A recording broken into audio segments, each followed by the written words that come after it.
Hey everyone, it's Dave here. Welcome back to the Old Dirty Basement Podcast. Got some exciting news to share with you all today. Yeah, that's right, Dave. We are thrilled to introduce a brand new feature to our podcast, Fan Mail. You can now send your letters, questions, and stories, and we'll read them right here on our show. Absolutely, Matt. This is your chance to be part of the podcast. We want to hear everything you have to say, whether it's fun facts, fan theories, or just a shout out. Send it our way. Zap, you want to tell them how they can send us fan mail? Absolutely, Dave. All you need to do is go to our episode descriptions and click the fan mail link to send us a text. It's super easy to use. Don't worry, your phone number won't be shared. Everything we see is confidential. It's just between us. Remember, folks, this podcast is for you, and we want you to be a part of it. So don't hesitate. Send in your fan mail today. We might just read your letter in our next episode. All right, that's our exciting news for today. Can't wait to get your fan mail. And as always, I'm Zap. I'm Matt. And I'm Dave, signing off from the Old Dirty Basement Podcast. So we'll catch you where? On the flip side. If we don't see you sooner, we'll see you later. Peace. Thanks for tuning in to the Old Dirty Basement. On this week's episode, we're covering the Black Dahlia murder. An aspiring actress, a gruesome slaying, and a police investigation right out of L.A. Confidential. Yeah, man, this is a wild one. Can't wait. Hope you enjoy it. Speaking of which, if you are, leave us that 5-star rating on Spotify. On Apple, leave us a written review. And sit back, relax, and enjoy the Black Dahlia murder.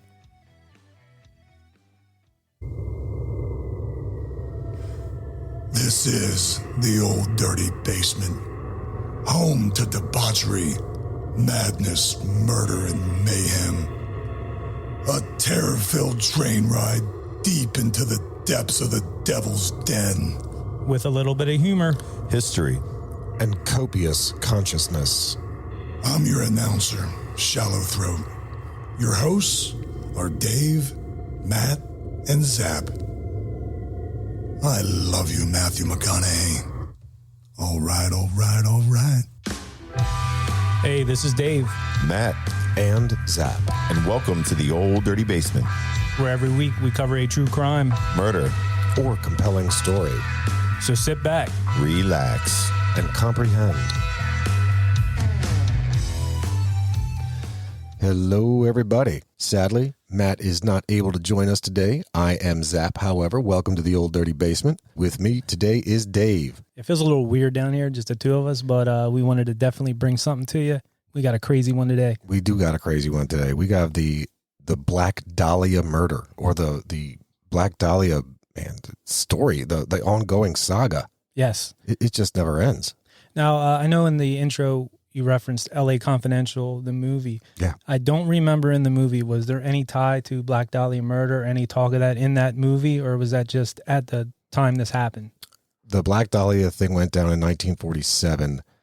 The L.A. Confidential movie, if I'm right, that took place in 53. Oh, so it's after that. Yep. Okay. Yep. But I mean, just the feel of that movie, as we were putting this story together, this just smacks of L.A. Confidential. This is the real life L.A. Confidential. A lot of corruption.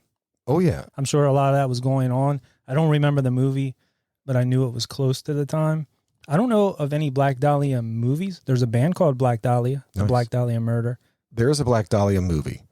It Okay. came out in 2006. I haven't seen it, but I know it exists. Wonder how accurate it is. I wonder. Probably not as accurate as his write-up. Hell no. Hell no. We keep it real. That's right, man. Down here in a real field basement. Yeah, so why don't we get into it, Zap? Yeah, let's get into it. Los Angeles, 1947. The city of angels, where dreams are made and nightmares come alive. It was a time of glitz and glamour, but underneath the Hollywood lights lurked the shadows of unspeakable crimes. It was here that Elizabeth Short, an aspiring actress with dreams as big as the silver screen, met her untimely and gruesome end. She would, forever, be known as the Black Dahlia. Yeah, and there was like an Elizabeth Smart. There was a crime with a girl named Elizabeth Smart. Correct. Telling my wife about this crime, I was like, Elizabeth Smart got the name wrong. Very similar, but... I thought the same thing as I was writing this whole thing up. As I'm going through this and putting it all together, that I'm thinking the whole time, Elizabeth Smart. Yeah, that's what I had in my head. Elizabeth Short here, who we're talking about, she got her name, the Black Dahlia. They said like there were sailors or guys that she would hang around with that gave her the name. There was a movie called The Blue Dahlia at around this time. Correct. There was a black and white movie at this time. Yep. Yes, they had given her that name, the Black Dahlia. So I had read something along the lines of a local drugstore, a place where she frequented. A number of the clerks there somehow, some way came up with the name Black Dahlia. Oh, wow. Okay. Yeah, it was. I'm telling you, there's something about a drugstore. People at the local pharmacy or something, they called her Black Dahlia. Okay, maybe that's it then. Yeah. Who knows? Somebody definitely gave her that title. It wasn't. I don't know that the media just came up with it. No. So somebody before that gave her that name. I mean, the fact that somebody it came out someplace and everybody clung to it. Right. Everybody clung to it. So tell us a little bit about Elizabeth Short. I would be happy to. Elizabeth Short was born on July 29th, 1924 in Hyde Park, Massachusetts.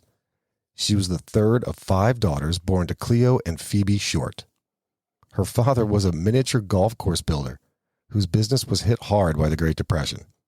The family struggled financially, leading to her father to depart his life when she was just 6 years old. I say that because his car was found abandoned in the middle of a bridge. It's assumed he'd committed suicide. This event had a profound impact on Elizabeth's upbringing, forcing her mother to raise 5 daughters alone under tough conditions, often moving homes and struggling to make ends meet. As a child, Elizabeth suffered from severe asthma and bronchitis, which led her to spend winters in Florida to avoid the harsh New England winters. These health issues had a lasting impact on her life and contributed to her family's challenges. This dad probably just didn't want to raise them. Their biological didn't bother. Yeah. If you're leaving a car out there, back then you could disappear much easier. Oh my God, yeah. You could disappear and reappear. So I have a feeling this guy was like midlife crisis, kind of like, I don't want to deal with this, and I'm just going to be out. Now, if you're a miniature golf course builder. I mean, you're in a really unique practice there. Right. Yeah. I don't know how successful, I don't know many miniature. Now, I know golf course builders that are successful. The only successful miniature golf course builder I've ever seen was Kurt Russell in Overboard. Oh, is that what he did in that movie? Well, there you go. They were looking for investors to build they were doing like the 7 wonders of the world or all these other these monuments across, the planet. So every hole was a different monument or different something, because they had like the Sphinx, they had the Eiffel Tower, they had all kinds of stuff. Mount Rushmore. Right. Yeah, I mean, I'm sure there's money in it, but I don't know about how much money and how much work you get, I don't know. Unless you're at the beach. There's a lot of them at the beach, but I don't know. I feel bad. So you read this and you think about, the stuff that happened like way back then. I mean, look, finding jobs was hard, man. And this is at a time when, Elizabeth's mother was a, stay-at-home mom to start. Mm-hmm. And then, oh shit, my husband left or my husband died. Mm-hmm. I don't know. I guess he's dead. We just found his car in the middle of a bridge, for Christ's sake. And this is Depression era. Correct. Yeah. So it's all around bad. Yeah. Everybody's having trouble. Yeah. It just hurt all the way across the board for this broad. Mm. Oh, well. Well, from there, Elizabeth had a keen interest in movies from a young age, often escaping to the local cinema to watch the latest films. Her love for Hollywood's golden age and iconic actresses like Marilyn Monroe fueled her dreams of becoming a star. Then, in 1942, Elizabeth's mother received an apology letter from none other than Elizabeth's father. Turns out he hadn't committed suicide after all. He lives. Yeah, how about that? He'd since relocated to California and started a new life. Well, in pursuit of a better life and chasing her dreams of becoming a movie star, Elizabeth moved to California, where she lived with her father for a year. With fantasies of fame and fortune, she hoped to become one of Hollywood's leading actresses. But she found the road to stardom to be exceptionally tough. Despite countless auditions and attempts to break into the industry, success eluded her. Elizabeth was known to have a vibrant social life. She mingled with many people, often dating military servicemen and aspiring actors. Despite her social nature, she struggled to find stability and often depended on others for support. Yeah, that breaking into Hollywood, breaking into show business in general is not easy. It is not easy. Now, I've been trying. Look, we're trying right now. We are trying. Yes, we are. I've been trying for a couple of years now. It's just not working. On the last podcast covering Lou Pearlman, we saw that he had a whole agency dedicated to tricking people into thinking you're going to make it. You're going to make it. 100%. I wonder if they have percentages on that. If you go to Hollywood, what's your likelihood of landing a significant role or job where you know, back then, I don't know if it was harder or easier compared to now, but I just wonder how many, like say 100 girls go or 100 guys go to Hollywood. How many actually make it? Less than 1 out of 100. I think you think so? I bet the success rate in Hollywood is where somebody coined, or where they coined the phrase 1 in a million. Yes. I would not be surprised if it's 1 out of 1 million people that are trying and fighting and doing whatever they can that end up becoming famous. Now, like, this has nothing to do with nowadays. Everybody's an internet influencer, or they want to be, or they're doing that shit. No, Right. I'm talking actual, factual, real deal Hollywood stuff. Nowadays, you can take chances from your basement. You can. You know what I mean? Like we are, but back then you had to go to where the action is. You know what I mean? Whether it be L.A., maybe New York. Yeah. I don't know if Chicago had anything going on, but you had to uproot everything and go. So I'm sure she was out there probably waiting tables, or you know, that all that stuff you see aspiring actors and trying to make it. But yeah, I mean, they're crazy. doing anything. Hell, when we met with the guys from Miracle, Yes, gosh, I forget which one. The one. Patrick Dempsey. Thank you, Patrick Dempsey. Yeah, not that Patrick Dempsey. But, That's right, Patrick Dempsey Jr. Yeah. No, so when we met with Patrick Dempsey, it was, I mean, hell, he was working and still is working on sets, set design, Yes. all of that stuff. I mean, he's still, obviously that means his toes are still in the biz, Right. but from a behind the scenes perspective, I mean, he's not in front of the camera, not by a damn sight. Right, and she's 22, like early 20s at this time. Yep. You know, so I mean, I don't know what the window is on that to make it, but I mean, there's a shelf life on that, but I mean, you watch any kind of movie, you're going to see people of all ages in there. mm-hmm. It was interesting back then when actors were in whatever movies they were in, they actually signed to the studio. They didn't sign on a film by film basis. It was basically like signing on a team or something. it was like signing on a team. It's like how music groups or music artists have to sign to a record label. Yes. Actors had to sign to a movie production. So MGM, Correct. You're doing all MGM Yep. movies. Like you're committed to doing X number of movies for MGM. They don't care what it is, but you're doing those movies. That's interesting. Yeah. Those were the days. Yep. And The golden era. and I right? can promise you they were paid a hell of a lot less back then. Oh, I believe it. Yeah. It was a crisp winter morning on January 15th, 1947. Betty Bersinger, taking a stroll with her young daughter, stumbled upon something she would never forget. There, in a vacant lot in Leimert Park, lay the mutilated body of 22-year-old Elizabeth Short, cleanly severed in two at the waist. Elizabeth's face had been slashed from the corners of her mouth to her ears in a grotesque smile, and her body was posed in a way that suggested a level of premeditation and ritualism. The autopsy revealed that Elizabeth had been tortured for several days before her death. The precise manner in which she was killed and the way her body was dissected suggested a depraved and methodical approach. The crime scene was meticulously examined by the police, who were baffled by the lack of blood at the site, indicating that Elizabeth was killed elsewhere. The whole thing was like something out of a nightmare, and it marked the beginning of one of Los Angeles' most infamous murder investigations, one that would haunt the residents and investigators alike for years to come. So they said once the police were on the scene, media was there as well. Police were on the scene, you know what I mean? Yeah, you know what I'm saying? But they were there taking pictures and stuff. Media was there. Yeah. And one of the officers there said she was disemboweled, but keep that between us. Like, don't let this get out to the media, because if we start getting people, which maybe will come up later, Maybe. that are like saying, hey, I did it, or, you know, I know who did it, or whatever, this fact here will give their story credibility. Well, if you Correct. know this, then you know. If you know in right. advance, I got you. I mean, there was a lot of damage done to the body, obviously. She was cut into two pieces. Like they cut her torso off of her legs. Mm-hmm. Like, that's ridiculous. And there's no blood. They said she was fed fecal matter, and they found it in her stomach later, which is going to tie into a possible suspect. We talked earlier. I think I'm on the same. I was doing a little bit of digging before I came over, and I think I'm on Team Dave for that suspect. And this suspect had a friend that was a surrealist artist. Okay. Okay, his name was Man Ray. Okay, he has a famous work of art called the Minotaur. Okay. The way her body was posed with her arms kind of up, mimics this piece of artwork. So do yourself a favor. If you're listening right now, pause it, but come back. Go look up The Minotaur by Man Ray. And this is the exact way her top part of her body was posed. And they were saying maybe this is an ode to this work of art. I mean, that's not a reach. Right. I mean, once we get into the suspect land, which I know you did a deep dive. Yeah. That's going to be one of any number of check boxes in favor of this particular dude. Now, I don't know if you see that meme from It's Always Sunny in Philadelphia where he has the bulletin board with the strings going to the pins. And that's what I feel like when we get to that part. Yeah. Because there's just so many things that try to connect. Oh, yeah.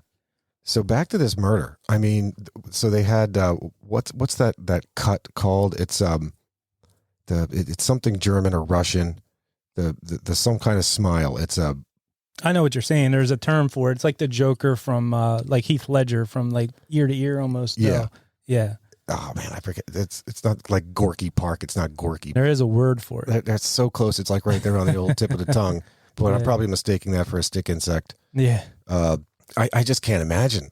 I just can't imagine to be a policeman or God, let alone old Betty Bersinger with her kid that just comes across this body that's cut in two with no blood and the face is cut from ear to ear. Initially, she thought it was a mannequin because does not surprise me. Not surprise me. You would think you're like, yeah, that's not a body. Come on, you know what I mean? That's what you're thinking. Of course, it can't be. No.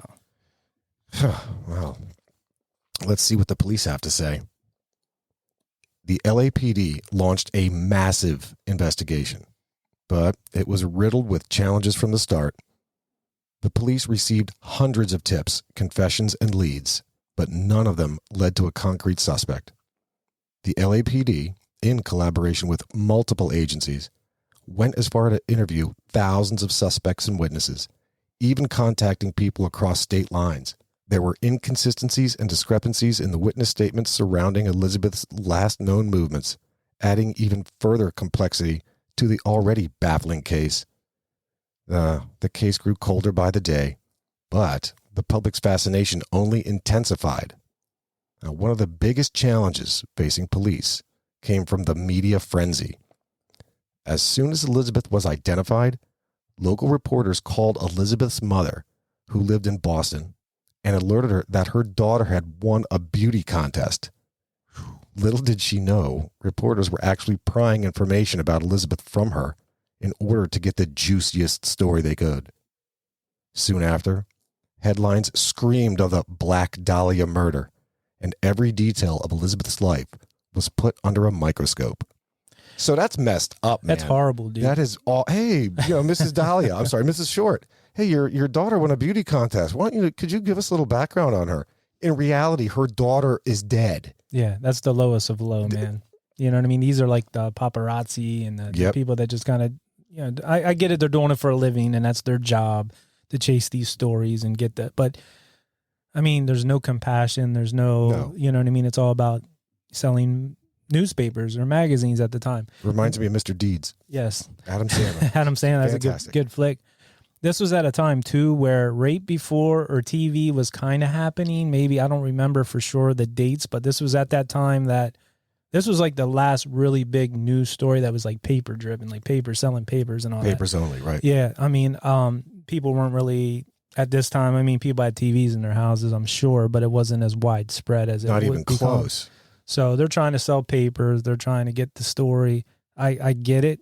That's just, to me, crossing the line. Hell yeah, man. I mean, I'm just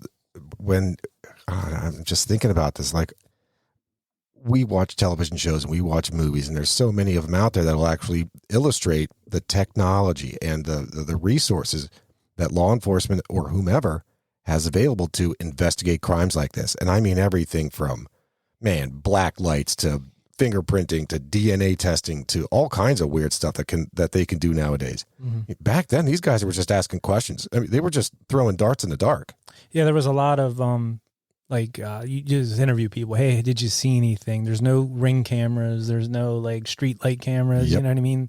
All that stuff now, where you can, or even somebody's cell phone, you can tell where they were. You know, if you have an alibi. You could say, hey, look at my, my Life 360 for the past couple of days. You can see where I was at. So, yeah, back then, was definitely a lot easier to get away with this type stuff. Also, like we talked about, and I'm sure will come up later, is corruption. Yeah. And people just kind of making stories disappear. Now, there was that, I don't know about Elizabeth's lifestyle. I know she went out and dated a lot, they said, and all that. Ain't nobody humping around. Right. But was there any kind of like assumption that she was maybe like a prostitute or something, where back then maybe they wouldn't take that kind of murder as seriously? Like, we have other things to get to. That's right. We have married women with husbands who have, money and families. We're going to worry more about them. Right. I wonder if there was any of that where they thought that, like, I don't know that she was. I'm not saying that she was. I mean, equally, we've done murders. We've done murders. We've done stories on countless murders and you name it, even with like Jack the Ripper. Mm-hmm. So any of his victims, the police didn't give a shit. Right. No, they didn't care. These are whores or bums. Right. They didn't care about these people. Oh, yep, another dead guy or another dead woman. All right, next. Step over them and on to the next, So with that, you've also I'm guessing with the police, while they're trying their best, maybe not. You'd mentioned it earlier, Dave. That topic of, well, look, she was disemboweled, but don't tell anybody. So during this part of her story, these guys, the LAPD investigators, you name it, they had received hundreds of just fake news. Yeah, people calling in. Random people claiming responsibility for it, or just trying to just mess with them. Yeah, I don't get that, what that's about. I mean, I guess everybody wants to be famous no matter what, which way. Minutes. Infamous, I guess. Yeah. But, it's just crazy to me. I can't wrap my head around it. I don't get it. But yeah, so back to that media. The Black Dahlia case became a media spectacle. The newspapers spared no detail, embellishing facts and sometimes even fabricating stories to sell copies. Elizabeth's life was laid bare to the public. Every relationship, every job, every failure. Elizabeth's family, already devastated by her death, faced intense scrutiny and lived under the harsh glare of public opinion. Headlines screamed sensational stories, often outpacing the facts. This feeding frenzy only served to muddy the waters and complicate the investigation. One thing is certain. The media played a significant role in turning her story into legend and ensuring that her tragic end would be remembered for decades to come. This is the part that I think reminds me a great deal of LA Confidential, in that there was that magazine or whatever it was called, Hush Hush. Mm-hmm. I just remember Danny DeVito always going, Hush Hush. So these guys, as I just mentioned, so these papers were so just scummy. They were just basically making up news, making up stories just to sell newspapers. Mm-hmm. Like, there's no credibility. Actually, Hearst, the Hearst Corporation, Hearst Argyle or whatever, like the ones on the news. Yeah, he was he was the media mogul at the time. It was his life after which Orson Welles, Citizen Kane, was modeled. Right. So yeah, I mean, these were his papers doing this stuff because he wanted to sell more papers. Mm-hmm. So he just gave them free reign. Go ahead, reporters, make up whatever you want. I will print anything you come up with. There was no people weren't as litigious back then. Like say you made up a story like whatever, Zapp ran over a bunch of kindergartners with his car and did this and did that. No, I did not do that today. No, you did not. Not today. To clarify, he did not do that. But if I was a paper and I said that, I wonder back in the day, you know what I mean? You would sell papers like, oh, this guy, whatever. But would you be able to sue as easily? Like, were people litigious back then? Think about the pockets you're going after. If you're broke ass Elizabeth Short's mom, whose husband left her pretending to commit making them believe that he'd committed suicide. Mm-hmm. This chick was left to raise 5 kids. What kind of money do you think she has to go after the Hearst Corporation? Right. And sue? Not happening. Not happening. And this is at a time when, like you were talking about, the corruption and stuff. I mean, damn, it was across the board. This money's going into this pocket, into that pocket, into the other pocket to make sure that everybody's cool. Everybody's on the take. Yeah. Oh my God. Yeah. The police, the judges. I mean, you name it. Everybody was on the take. Elected officials. I mean, everybody was on the take. And I would not be surprised if they weren't on Hearst's payroll. And this stuff always, even till this day, sells. Like you talk about, we do a podcast on true crime. Sure. And true crime is one of the, if not the top category for podcasts, because people are intrigued. I mean, some of the stuff like this murder in particular is disturbing if you really get into the details of it. People enjoy listening to it or reading about it, Sure. whatever, and I guess it's always been that way. It surprises me that even back then it was as popular. They said it was breaking records for the papers they were selling. The more you sensationalize something, the more you talk it up. I mean, the more it becomes a vivid, vibrant reality to people, and they're just going to just dive in. Yeah, tell me more. I want to hear more. Jeez. It's wild, man. People are into it. People dig it. So how about some suspects? How about some suspects? Now, this is where you're going to shine. I know you've done your deep dive, so I'm looking forward to hearing this. Over the years, there were many suspects. Some were drifters. Some were jilted lovers. Some were infamous criminals. And still others were well-known figures in the Hollywood scene. But no one, not one, was ever charged. Theories even included a psychopath preying on young women. Each new suspect brought fresh hope, but ultimately, they were all dead ends.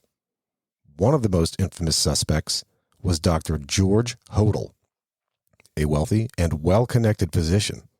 His son, Steve Hodel, a former LAPD detective, has spent, not just had, but has spent years gathering evidence to prove his father's involvement and guilt, although this remains a theory with no official closure. Other notable suspects include Leslie Dillon, who was a bellhop with an obsession for crime, and Mark Hansen, a nightclub owner with close ties to Elizabeth. Both men were intensely scrutinized, but eventually they were released due to lack of evidence. As the years went by, armchair detectives and professional investigators alike churned out countless theories. Some believed it was the work of a serial killer. Others thought it was part of a larger cover-up involving corrupt public officials and organized crime. Some even suggested that Elizabeth's murder was a ritualistic killing. Each theory added another layer of mystery to an already perplexing case. This murder doesn't seem like it'd be a one and done. It seems like a murder where this person enjoyed it. 100%. Let's just pull the low-hanging fruit out for this one. So 1, murdered someplace else. 2, forced to eat fecal matter at some point prior to the murder. 3, drained of blood. 4, cut in half. Precisely cut in half. And then 5, 6, 7, 8, you name them, put in different poses, or I should say put in a particular pose, like again, like pieces or parts of a mannequin. Mm-hmm. Like this wasn't just somebody that got run over by a lawnmower. Like this is this was sadistic. And this is not their first. 100%. Whoever did this enjoyed it. Yeah, they were definitely practicing and probably leading up to this. Yeah. And this, like I said, unless they died, which I don't think they did, I think they did more. Ooh. And I don't think this was their first. Oh, well, I mean, I might be mistaken, but at the time, there were a string of them. There was definitely more than this going on. This is the one that got all the attention and the media attention for whatever reason. There was one that happened 3 weeks later that we'll get to then. Just not as popular. It was in the paper, but this was the headline.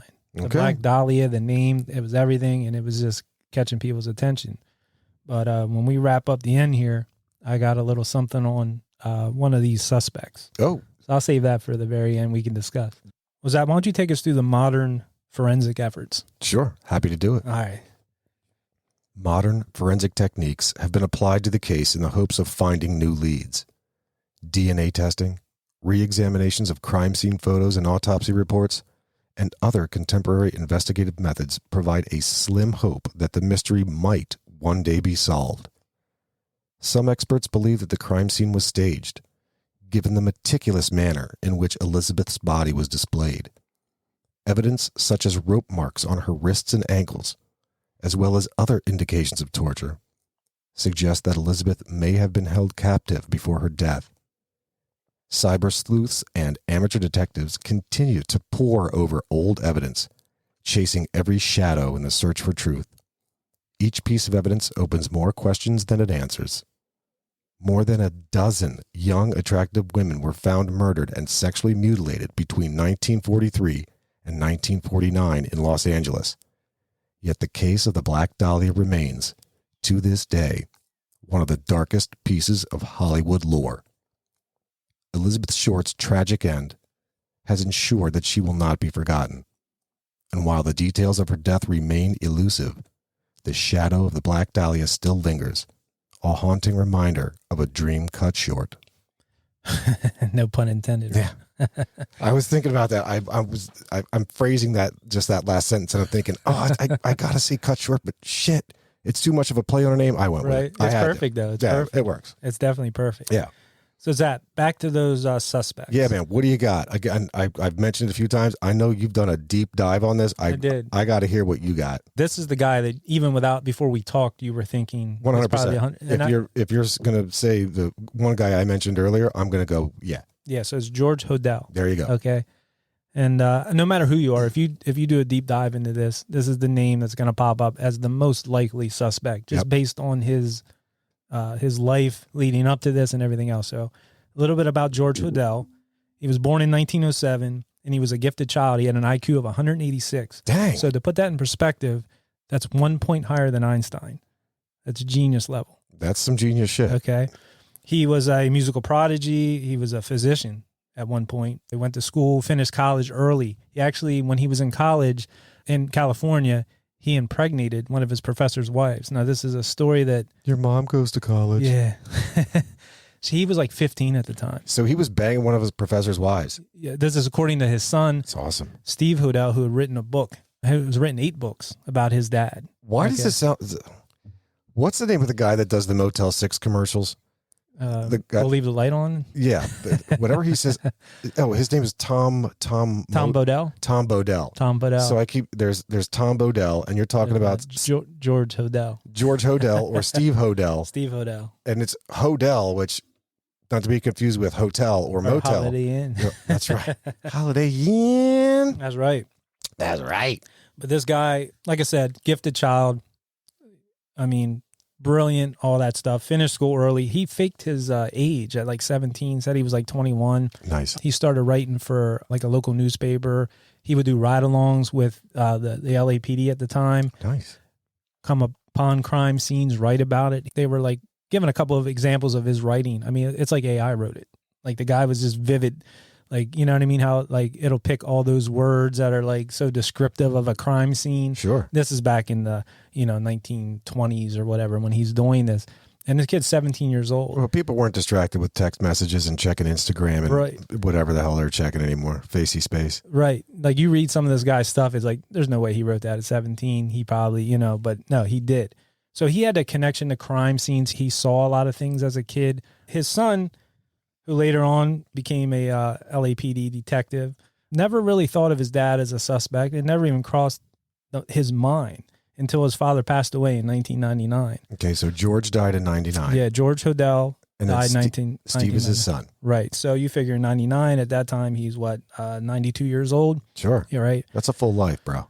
So the stepmom calls Steve over and says, hey, got some stuff from your father. You might want to look through it. And there's a picture book. He starts going through the picture book, and there's pictures of him when he was a kid and his brothers and sister and all that. And he comes across a picture of a young girl kind of posing, but like dressed, but like, maybe lingerie on. I don't know. He didn't really say. He's like, that looks familiar. Provocative.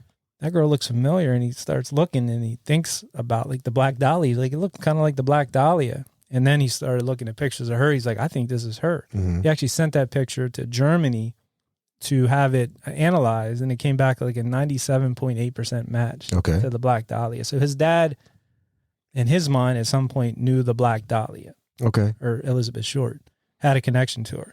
As he started digging deeper, he found a lot more stuff. Let me see here. Personal letters, the handwriting samples. With Elizabeth Short. He had letters from Elizabeth Short. Well, personal letters, I guess, kind of maybe saying like he was responsible or that he had something to do with it. There were wrote the letters. Got it. There was things in those letters. Yeah, almost like a diary of sorts, but he was telling somebody something in a letter. Got it. Yeah.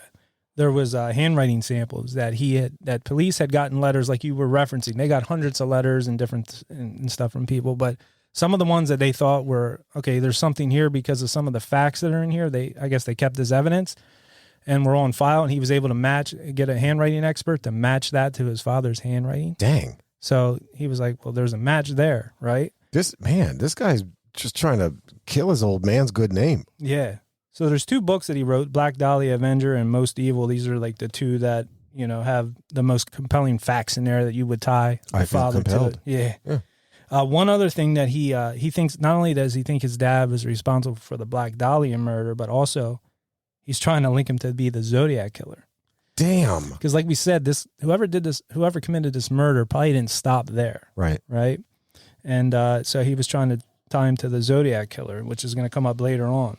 But some of the things that were going to tie him to the body of Elizabeth Short, in the crime scene photos, there was bags from concrete and bags from cow manure that were at the crime scene. Okay. In the crime scene photos, they think that's how the body was moved because it was in halves.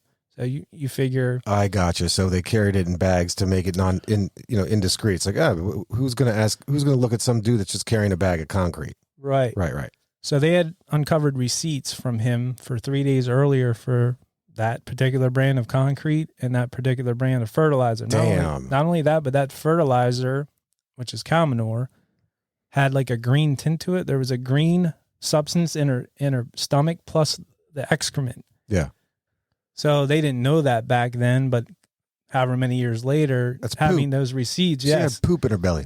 it was from that fertilizer. Dang. He probably fed her that fertilizer, which had a green color to it. Sure. And he had receipts. He had purchased both of these things 3 days earlier. Because what have we learned? What better idea is it than especially for law enforcement, than to bring ink and paper into your crimes? That's a great idea. Mm-hmm. Yeah. Get receipts. Make sure you get receipts with the shit that you're going to kill people with. That's a good idea. There was eyewitnesses that put a black sedan at the crime scene in and around the time of in between when the body was found. You know what I mean? I guess that evening, late evening before, and to when the body was found, there was a black sedan. His dad owned like a 1939 black Packard or something like that sedan. So the car matched. Now there was another thing. It was like a military watch. Now the son brought that up and said like, well, there's a little bit of inconsistencies there, but it's a possibility. There was a black-faced military watch that was found on the crime scene or at the crime scene. His dad had one and was pictured wearing that for pictures taken up to that time. Damn. But then never wearing it again after that time. So that's a little sketchy. Look, man, all signs are pointing to George Hodel. Also, there was a murder that was like a year earlier. The girl was a 6-year-old. Oh. Her last name was Degnan. Okay. Her body was severed in the same way. It was between the second and third vertebrae. It's the only place you can cut the body where you don't go through bone. Okay. And that 6-year-old's last name was Degnan, right? Yep. It was a year earlier. Elizabeth Short's body was left on a road that intersects with Degnan or turns into Degnan Avenue. Wow. Almost like a clue, like put it together. Yeah. So all those, like there was a lot of, and just like we talked about the posing and the Minotaur and the things that he was using all these things to try to connect his father, maybe to say he enjoyed kind of giving clues because the guy's super intelligent. Sure. Maybe putting things out there to kind of lead you in a direction like, oh, these are all connected. So was that 6-year-old connected to the Elizabeth Short murder? It's the same. It's the same MO. It's the same result. It's the same everything. You're talking severing a body into two. Same spot, same way, same everything. Right. And just a year apart. I don't know, man. Look, I've heard of copycat murders. That is for sure a thing. Mm-hmm. But I don't know. And here's another thing. He was on trial, or he was accused of murder before this. His secretary, Ruth Spalding was her name, ended up dying from an overdose while he was with her. He was a physician, like I said, and he was actually... there was rumors he was doing legal abortions, and he was treating people for like venereal diseases. He was in charge of that part of like basically if you had a venereal disease back then, it was kind of like a shameful thing. Well, of course. Obviously it is I think today. it's kind of a shameful thing today. Right. So these people would go to him and he would give them medicine, but blackmail them like, hey, I'll give you the medicine, but if you want it to be hush-hush, you better give me a little bit more and this and that. But he would also misdiagnose people, tell them they have, oh, you have this wrong with you, so that he could prescribe them or like treat them for things that weren't wrong. I guess one of the women that he was treating, he told her she had a disease or something. She went and got second opinions and they were like, no, you don't. So she came back on him, was like, hey, you were basically got a hold of the secretary. Was like, hey, I think he's making stuff up. So like, I wonder what his motive for that would be. So the secretary got that and questioned him about it. Like, hey, are you, like, I've been getting phone calls that, like, people are getting second opinions and blah, blah, blah. So I guess maybe he was worried about her outing him. Yeah. You know what I mean? Ratting him out, yeah. Right. So she ended up, quote unquote, overdosing and dying while he was with her. Mysteriously overdosing. Right. And then all that paperwork, all this stuff that had in the office mysteriously, I think it was caught on fire or disappeared or whatever. Of course. So there was that going on with him before this. Yeah. So it's in him to do that. For sure.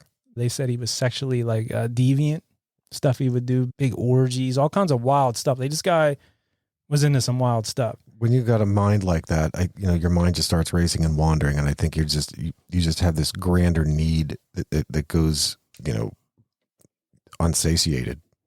Right. So the Zodiac killer is something then later on now at that time his father would have been around 60. So you think, man, that's very old. He said his dad was 60 years old, but looked like he was about 45, maybe 40 to 45 years old. He was in great shape. Obviously, he lived to be like 91, 92 years old. He took care of himself. Sure. A lot of the eyewitnesses of the Zodiac killer had him as a younger man, but there were other sketch artists and eyewitnesses that had him as an older man in his 40s. His father definitely could have passed for someone in his 40s.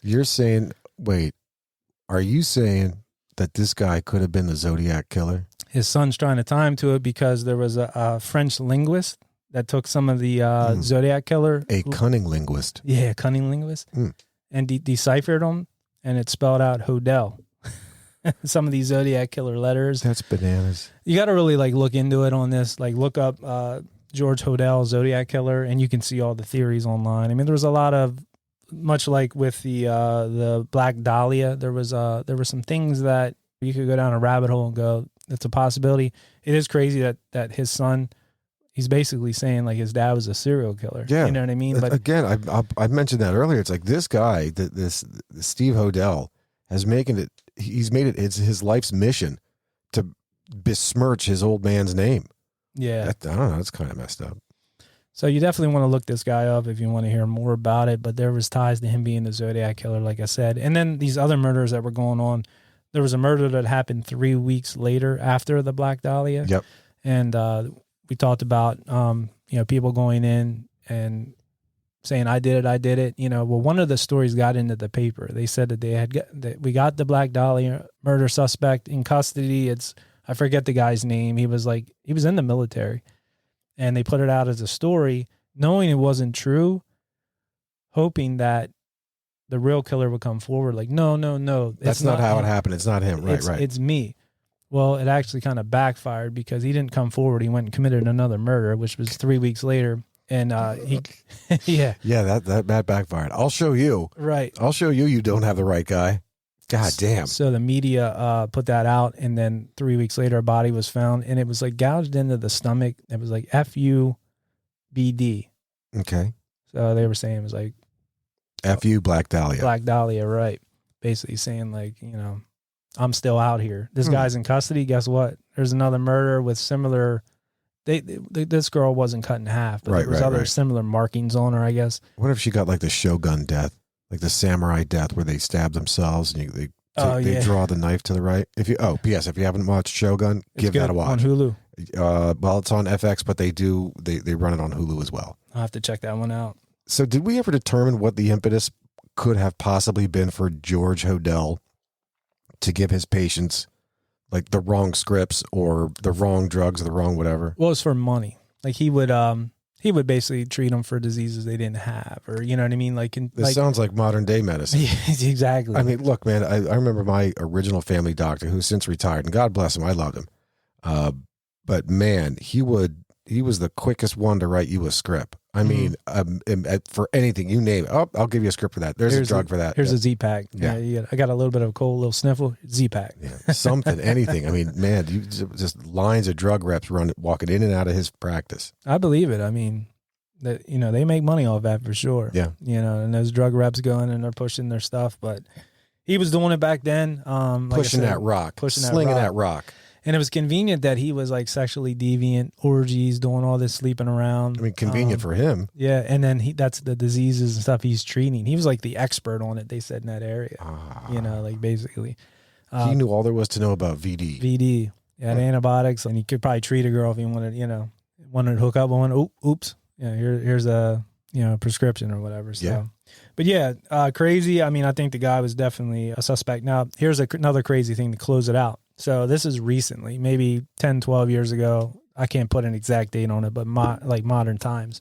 The son took a guy out there with cadaver dogs, you know, the ones that sniff around. Yep. So he went out there to the family residence where they grew up and had these dogs sniff around and stuff. Well, they picked like 4 different points in the on the property where these dogs were going nuts. Like there might be bodies buried under this house or somewhere under the basement. Sure. He went to the authorities with it, and they were like, basically like, we don't have time to dig that. That's however many years ago. If this is true, sure. These bodies are from like, you know, 80 years ago, 60 years ago, whatever they're the time dust and bones, man. Dust and bones. We're not going to waste our time and whatever else like that. He also has his dad's full DNA profile, and he was offering it up like, here, I'm going to give you the DNA. Right. Run it through the old washer there. Right. If you have any samples from anything, like, and they're like, no, we just don't have time to put our resources towards that. Like, it's almost like they don't want to solve it. And it makes you wonder about that corruption and stuff. Now, would anybody still be alive today that would have been involved in that? Probably not. Probably not. But maybe as a department or maybe as an organization, you don't want that tarnished record. Like, oh, we were doing X, Y, and Z back in the day. But it's just weird. LAPD has had some really bad peaks and valleys in its long-standing career. Mm-hmm. I mean, again, there's been corruption. Well, I mean, a lot of big city police departments had it, but man, I just remember LAPD just having it like every couple of decades, something will go by, or I should say, every couple of decades will go by, and then something bad happens in LA with the PD. Yeah, and I mean, I support police, and I'm not trying to talk bad on them. Of course. We love the police. We obviously our boy, Officer Vince. We got Vince. We got other police officers that listen. We fancy law enforcement. We abide. Sure. We abide. For sure. But it just like for those people out there that are conspiracy theorists. Sure. It raises red flags. Like, well, why don't you care? Why don't, but there are a lot of other things going on that probably they need to put their resources to. They do. I mean, look, there's a lot of modern day stuff that they can solve for living relatives and families and settlements and all kinds of stuff. Like, I don't know, man, an 80-year-old crime might not be number one on their list. Did you come up with anything on Leslie Dillon, the bellhop, or Mark Hansen, the nightclub owner? No, neither one of those. Like, George Hodel was the one that I kind of focused on. I mean, look, I'm not going to doubt that at all. And I should say I agree with that wholeheartedly. Like, as I was going through some suspects, I just pulled out 3 that were remotely close, but that George Hodel he's number one with a bullet as far as I'm concerned. Right. Yeah. Yeah. Yeah. I mean, that's pretty much all I had on Hodel. I'm trying to think if I missed anything here. I mean, I talked about the concrete bags, cow manure. Those were like 2 of the major things. Yeah. And the watch they really couldn't connect. But I mean, those things alone, plus an eyewitness that they said saw a man fitness description with her the night before, and then the car description. So, and the guy had a history of that stuff. You know what I mean? The guy was just all around, I don't think, a great guy. Now, he said, like, with his dad, he likes to look at it as a Jekyll and Hyde type thing. Could be. He knew him, as Dr. Jekyll, like the nice guy, but he was doing shit maybe that he couldn't control urges and turned into Mr. Hyde. So, but the Black Dahlia murder, I guess, to this day is still unsolved. Tis. Damn it. I thought we were going to solve it today. I guess not. They had audio tapes of him talking about, now these are excerpts they took from it. Well, even if I did the Black Dahlia murder, they can't prove it. And things like that. These are like wiretaps, stuff like that. That's a great thing to say. Right. Like, why would you say that? Why would you get receipts for manure and concrete bags? Exactly. Why? What are you going to do? Return it? Right. Not pay taxes? Itemize it? What are you going to do with receipts, man? Yeah, everything's just bizarre. Bizarre. But Zab, that was a good one, man. No, this was your call. This was your recommendation, and I'm really glad we walked this one through. I'm sorry Matt wasn't able to join us, but this was and remains. I mean, absolutely a compelling story, like a serious true crime that the legend lives on, man. And even if it wasn't George Hodel, I think it was definitely somebody that committed more murders than one. There's just no way, or maybe it was more than one person. I would agree with that. Yeah, I mean, definitely agree. Hey guys, can you wrap it up? Ooh, it's about that time. Her timing is right on today. I'm thankful. Like, she just gets better and better at that timing. She's just right on with it. Yeah, but Zab, I think like if the listeners out there, if there's any like unsolved crimes or any mysteries like that, or anything you'd like us to cover, reach out. Yeah, reach out. Use that fan mail. Fan mail, please. Yeah, use the fan mail or social media. However you want to get a hold of us. Let us know what you'd like us to cover. We're always looking for ideas. We try to come up with some on our own, but definitely if you tell us something you'd like us to cover, we'll look into it. Got anything else? No, Dave, I got nothing. I guess that's it for now. So we'll catch you where? On the flip side. If we don't see you sooner, we'll see you later. Peace. Thanks for hanging out in the old dirty basement. If you dig our theme music like we do, check out the Tsunami Experiment. Find them on Facebook. Their music is available streaming on Spotify and Apple, and where great music is available. You can find us at Old Dirty Basement on Facebook and Instagram, and at Old Dirty Basement Podcast on TikTok. Peace. We Audi 5000.